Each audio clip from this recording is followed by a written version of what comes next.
जमीन का अगर आप रसीद नहीं कटाए और उसका नीलामी का जो नियम है, ठीक है, नीलामी का जो नियम है, तो देखें उसमें बहुत लंबे समय से, अब सीधी सी बात है कि 12 साल है आप जमीन का रसीद नहीं कटा रहे हैं और उस जमीन पे अगर आपका कोई कब्जा कर लिया, ठीक है, तो आप 12 साल से तो उसका रसीद नहीं कटा रहे हैं, आपके दखल में नहीं है। और ये लेकिन एक अलग बात हो गई, लेकिन पहले जो नियम था, आज नहीं, पहले अंग्रेज के समय में, तो उस समय क्या था कि अगर लंबे समय तक कोई जमीन का अगर रसीद नहीं कटा रहा है, उसका जो भी एक तरह से माल उजारी है वो जमा नहीं कर रहा है, तो उस केस में जमीन को जो है वो नीलाम कर दिया जाता था। वो पहले नियम था, अब नहीं है। अभी वर्तमान में है कि अगर आप नहीं कटा रहे हैं तो ठीक है, एक लंबे समय तक अगर आप नहीं कटाएंगे, ठीक है, फिर भी अगर आपके दखल में है वो संपत्ति, उस केस में आप वहां पे, लेकिन दखल में वो बरकरार है और थोड़ी दिक्कत होगी, हो सकता है कि थोड़ा आपको आप जब कर्मचारी के पास जाए, पटवारी के पास जाए, तो वहां आपका रसीद नहीं काटा जाए, लेकिन फिर आगे प्रक्रिया होता है जिसके तहत आप, बहुत ऐसे लोग हैं जो अभी तक खतियान है उनके पास, लेकिन रसीद नहीं कटा रहे हैं, अभी तक रसीद ही नहीं कटा है, जमीन फिर भी दखल में है। तो ऐसा नहीं है कि उसका रसीद नहीं कटेगा, बिल्कुल कटेगा। तो अभी ऐसा कोई नीलामी का उतना नियम नहीं है। उस जमीन की नीलामी कितने दिनों बाद होगी, और उस सवाल यही है कि अगर कोई आदमी जमीन का रसीद नहीं कटाता है, जमीन को कौन खरीद सकता है? जिसका जमीन बगल में है उसका ज्यादा हक है, या फिर कोई आदमी जमीन को खरीद सकता है? देखिए, जमीन का नीलामी होता है और नीलामी होने के बाद जो है, जो भी उसका रकम वो पे करेगा, वो जमीन को वो खरीद सकता है, ठीक है। ऐसा नहीं है कि कोई भी बगल में हो या जो भी है, जो भी उसका जो वो है देगा या उससे अधिक देगा तो। लेकिन फिलहाल अभी जो नीलामी का ये अभी आप देख रहे हैं, रसीद नहीं कटाता है, तो उस केस अभी लगभग अब ये नियम आप समझ सकते हैं कि एक तरह से समाप्त ही हो गया है, ठीक है। सवाल है कि सर मेरे बगल के जमीन जो है बिना नापी के बाउंड्री वाल करा रहे हैं, किसी की बात सुनने को राजी नहीं है, जमीन एक ही प्लॉट का है, जबरदस्ती कर रहे हैं, क्या करें? देखिए, अगर आपका जमीन एक ही प्लॉट का है तो सबसे पहला काम अभी तो एक बार आपको थाना प्रभारी को आवेदन दे देना चाहिए, और साथ में एसडीओ को भी आवेदन दे दें जो है कि आपका ये जबरन जो है करा रहे हैं। लेकिन फिर भी आपको रोकने का प्रयास करना है। देखिए, ये एक चीज तो है कि वो जबरदस्ती कर भी रहे हैं, तो फिर भी आप रोकने का प्रयास करें, थाना प्रभारी को दें कि सीओ को भी आवेदन दे दें कि कम से कम नापी करके जो है इस पे बाउंड्री का काम करें। तो ये अगर आप एसडीओ को करेंगे ना, तो अगर ये सारा मामला आप स्पष्ट करेंगे, एक बार मिलकर सारा बात बता भी देंगे, तो जरूर उस पे जो है तत्कालिक प्रशासन को एक्शन लेने के लिए कहा जाएगा। पुलिस प्रशासन को उस पर अगर दिक्कत है तो रोकने के लिए कहा जाएगा। देखिए, ऐसे भी जब भी कोई घेरावा करना चाहिए तो नापी करा के उसका कागजात तैयार करके ही कराना चाहिए, और नियम भी है वो। सवाल है कि सर जी मेरे पिताजी ने 25 साल पहले जमीन खरीदी जिसका पूरी कीमत जो है नगद दे दी गई थी, किसी कारणवश रजिस्ट्री में विलंब हो गया। सामने वाली पार्टी गांव के जो है पटेल थे, विश्वास देते रहे नाम पर कर देंगे, लेकिन अब उनके पिता की मृत्यु के बाद उनका ईमान बदल गया, अब वो मना कर रहे हैं। जमीन तब से हमारा ही कब्जा है, गवाह भी है, परंतु कागज नहीं है, क्या करें? अभी देखिए, फिलहाल जो है इस बात के लिए जो आपके लोकल के अधिकारी हैं, अच्छा आप अगर ग्रामीण क्षेत्र से बिलोंग करते हैं तो पंचायत जो है एक तरह से करवाएं,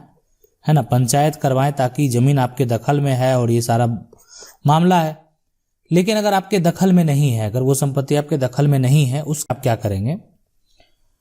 कि उस केस में आप जो है अधिकारी के पास फिलहाल अभी केस फाइल करेंगे, और मामला जो है, देखिए ये क्या होता है कि आपके पास दखल है लेकिन आपके पास कोई सबूत तो है नहीं कि आपने, सबसे बड़ी बात है कि 25 साल पहले जमीन खरीदी, तो अभी ये कम दिन नहीं होता, ठीक है, और सबसे पूरी कीमत आपने नगद दे दी है, तो जो कि ऐसे भी अभी मान लेते हैं कि आप कानून में जाएंगे, पहले भी ये नियम नहीं था, तो अगर सारा पैसा आप नगद में दिए हैं तो उसका कोई प्रमाण तो नहीं होता है। हाँ, सबसे बड़ा प्रमाण है कि आपका जमीन दखल में है।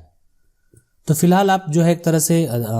बहुत पहले आपने जमीन खरीदी है, तो ये इस बात का कंप्लेन कर सकते हैं, केस फाइल कर सकते हैं। अगर आपके पक्ष में गवाह होंगे तो आपकी डिग्री भी हो सकती है। सवाल है कि सर एक वीडियो बनाइए, एक पिता के 3 बेटे, एक बेटे हैं, जमीन माँ के नाम पर है, 3 बेटे में से एक बेटे 20 साल से बाहर रहते हैं अपने परिवार। उसके बाद जो है यहाँ बीच में आना जाना लगा रहता है। अब जब वो तीसरा बेटा अपना परिवार के साथ उस घर में रहने आए हैं तो बाकी दो भाई उसे रहने नहीं दे रहे हैं और उसका हिस्सा भी कब्जा कर लिया है। इस मामले में उसे उसका हिस्सा कैसे मिलेगा? देखिए, ये तो पारिवारिक बात है। सबसे पहले तो आप इसको ऐसे समझ लें कि अभी फिलहाल अगर ऐसा समस्या है, देखिए प्रशासन को तो बिल्कुल कंप्लेन करना चाहिए, तो आप थाना प्रभारी को जो है और साथ में सीओ को भी आवेदन कर दें, ठीक है, ताकि इसका जांच करवाए। दूसरा, आप जो है एसडीओ के साथ जो है ना, डीएसपी को भी आवेदन दे दें कि आपको साथ जबरदस्ती किया जा रहा है, जबकि आप भी उस संपत्ति के हकदार हैं। ये एक जो मामला है इस पे है कि तत्कालिक जांच किया जाएगा, आखिर क्यों नहीं रहने दिया जा रहा है, जो भी है। और रही बात हिस्से वाली बात, तो हिस्सा तो आपको मिलेगा ही। ये सबसे अगर आप संतुष्ट नहीं है तो फिर आप पार्टीशन करेंगे, जमीन संपत्ति सब कुछ अपने नाम पे हो जाएगा, सारा एक बंटवारा हो जाएगा, बंटवारा का कागज तैयार हो जाएगा आपके नाम के ऊपर। सवाल है कि सर मेरी मम्मी के नाम से जमीन है और हमारा लेकिन उनके नाम गलत हो गया है, तो अब मुझे वो सही करवाना है और मैंने पारिवारिक को जो पटवारी को पट्टी दिया है भी है लेकिन कर नहीं पा रहा है। देखिए, अगर आपका जमाबंदी हो गया, रसीद हो गया, ये सब में अगर नाम की गड़बड़ी है, जमाबंदी हो गया, रसीद हो गया, जो लैंड टैक्स आप दे रहे हैं, तो जो कर्मचारी और पटवारी का रजिस्टर है उसमें अगर गड़बड़ी है तो उसका सुधार वहां से हो सकता है, अंचल से आप करवा सकते हैं, ठीक है, जो आपका एरिया है का कार्यालय है वहां से आप करवा सकते हैं। लेकिन अगर आपका खतियान से संबंधित गड़बड़ी है, मतलब जो आपका पूरा खतियान खतौनी है उसमें भी गलत है वो नाम, तो उस केस में वो आपका सुधार जो होगा वो आपके जिला से होगा। सवाल है कि सर पिताजी के बड़े भाई ने मेरे पिताजी से जमीन हमारे चोरी से जो है खरीद लिया और मुझे कई सालों बाद पता चला, तो मैं पूछा तो वो बोले कि मैं रजिस्ट्री कराया हूं, क्या रजिस्ट्री कैंसिल हो सकता है कि नहीं, कुछ उपाय बताएं। देखिए, सबसे पहले रजिस्ट्री कैंसिल तो होता ही है, लेकिन पिताजी के जो बड़े भाई हैं, अगर आपके पिताजी से ही जमीन खरीद लिया तो कई साल बाद कैसे पता चल सकता है कि आपके पिता तो उसको जरूर लिखे होंगे।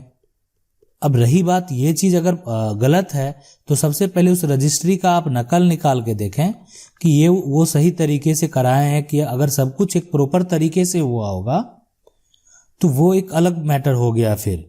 लेकिन अगर सब कुछ प्रॉपर तरीके से नहीं हुआ है, एक तरह से जाली तरीके से किया गया है, तो आप जो है एक तरह से रिलीफ एक्ट के तहत रजिस्ट्री को तोड़ने का जो है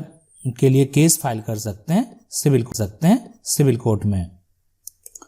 सवाल है कि सर नमस्ते, हम 5 भाई हैं और पांचों भाई दादा की जमीन पे रहते हैं, अभी हिस्सा नहीं लगा है, लेकिन 5 में से एक भाई मर गया, लेकिन जबरदस्ती एक भाई मरे हुए भाई का हिस्सा लेना चाहता है, तो उसे कैसे रोकें? देखिए, कुछ भी कर ले, अगर कोई भाई का डेथ हो गया, उनकी मृत्यु हो गई है और उनका जो विवाह नहीं हुआ था, वो एक तरह से उनका शादी नहीं हुआ था, तो उस केस में जो हिस्सा होगा वो 4 का ही होगा, किसी का कोई हिस्सा नहीं ले सकता है। हाँ, लेकिन अगर उनका शादी हो गया, उनके बच्चे हैं, तो उनका जो भी हिस्सा होगा वो उनकी पत्नी का होगा, ठीक है। तो कोई लेना चाहे नहीं लेना चाहे, यहाँ पे कोई फर्क नहीं पड़ने वाला है, इसलिए यहाँ पे उनका कोई भी हक नहीं होने वाला है। तो जब हक ही नहीं होगा तो कोई फर्क नहीं पड़ने वाला, इस बात को आप समझ लें। सवाल है कि मैं एक यहाँ पे विधवा महिला हूँ, गरीब हूँ, मुझे अपने पिता के संपत्ति में हिस्सा चाहिए, पिताजी मर चुके हैं, भाई नहीं देना चाहता है, तो क्या करें? देखिए, आप सर काम आपको क्या करना है, आप सीईओ जो है उनके पास जाइए, यानी जो अंचल के अधिकारी हैं, जो राजस्व के अधिकारी हैं, आपके क्षेत्र में बैठते हैं अंचल में, आप वहां पे एक आवेदन जो है देंगे उनको कि आपका जो है एक तरह से संपत्ति भाई नहीं देना चाह रहा, जबकि संपत्ति जो है वो पैतृक है, ठीक है। अब ये यहाँ पे उनको एक तरह से जो है पूछा जाएगा ये चीज जो है, अगर वो संपत्ति अपने नाम से करा लिया होंगे। लेकिन अब ये सवाल उठता है कि अगर मामला का आपका सॉल्यूशन यहाँ से नहीं निकलता है, ठीक है, हो सकता है कि अधिकारी उतना ध्यान नहीं दे, या उसमें कुछ जो भाई एक तरह से देने को तैयार नहीं है तो उस पर फोर्स भी नहीं कर सकते हैं, तो फिर मामला जो जाता है वो न्यायालय को जाता है, तो आप उसके लिए फिर आपको सिविल न्यायालय में जो है आप पार्टीशन कर सकते हैं। आपको पार्टीशन में ज़्यादा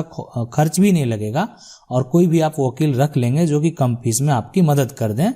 तो आप उनसे बात कर लेंगे तो आसानी से आप अपना जो शेयर है, आपका जो हक है, इसलिए कि पिता की संपत्ति में आपका भी हक है, तो वो आप जो है पा सकते हैं। आशा करते हैं वीडियो अच्छा लगा होगा। वीडियो अच्छा लगा वीडियो को लाइक जरूर कर दें।